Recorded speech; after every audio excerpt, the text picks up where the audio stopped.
Bismillahirrahmanirrahim. Class 9 children.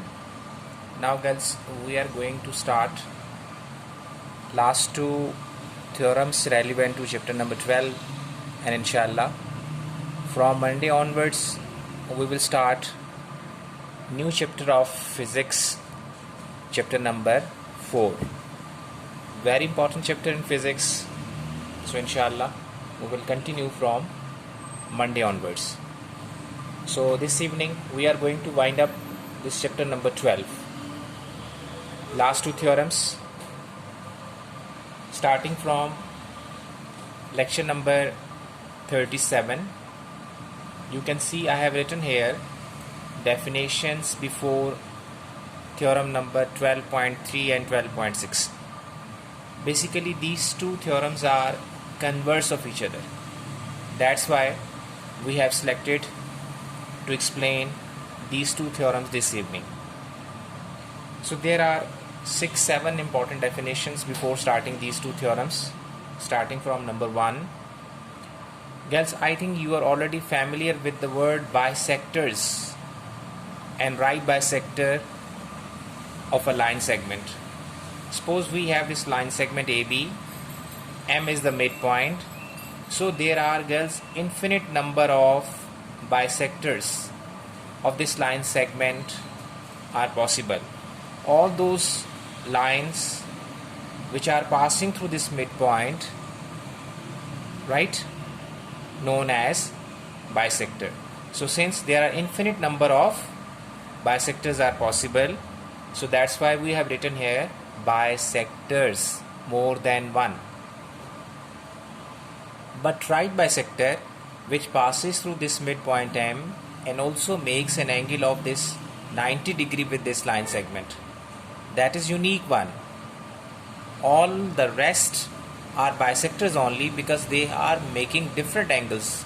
But if a line which passes through midpoint and also makes an angle of 90 degree, that is basically known as right bisector. So right bisector, girls, is a singular word, so this is unique one, right? Next one, concurrent lines and point of concurrency. Girls, if we have different lines which are basically intersecting each other at a single point, they may be 3 or more than 3, because two lines which are meeting each other at a single point, they are known as intersecting lines. But more than 2 means they may be 3, maybe 4, maybe 5, etc. So if we have 3 or more than 3 lines passing through a single point, those lines are known as concurrent lines. And the point where they are meeting each other, that point is known as point of concurrency. Okay, if you recall the knowledge which was given in theorem number 12.1 and 12.2, basically that was, if we have a line segment and if that line segment possessing a right bisector, so if you take any point on the right bisector, so you will see that this point lies on right bisector is equidistant from both the endpoints.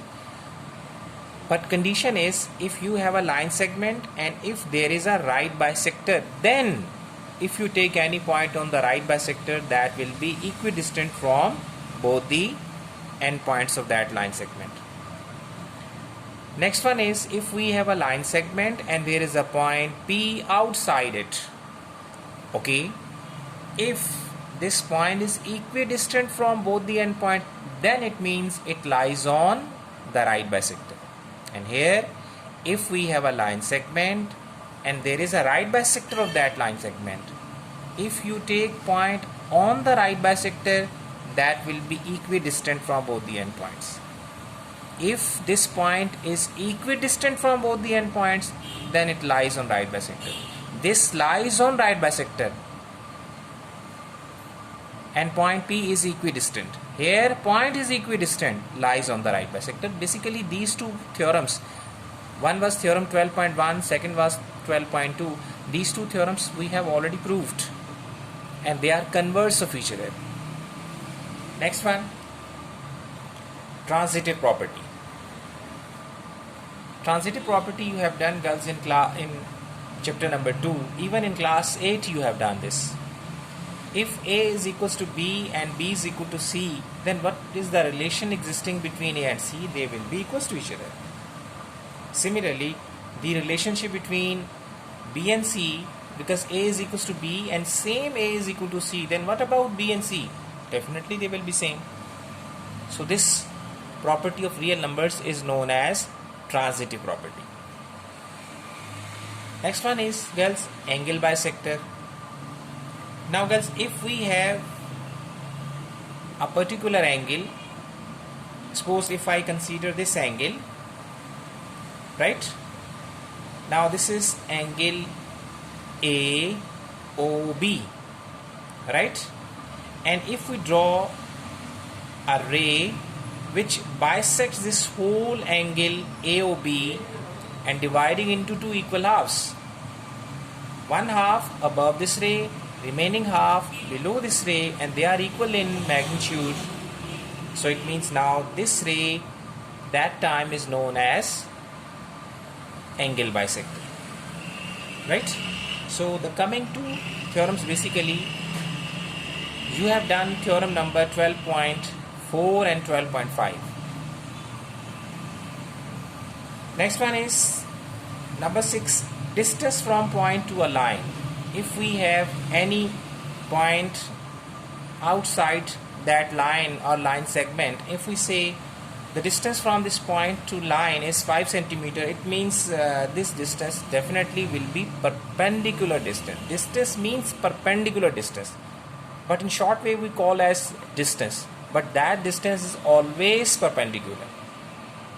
Is it clear? So now girls, this is the end of this. Now watch next lecture number 38 for theorem number 12.3. Okay.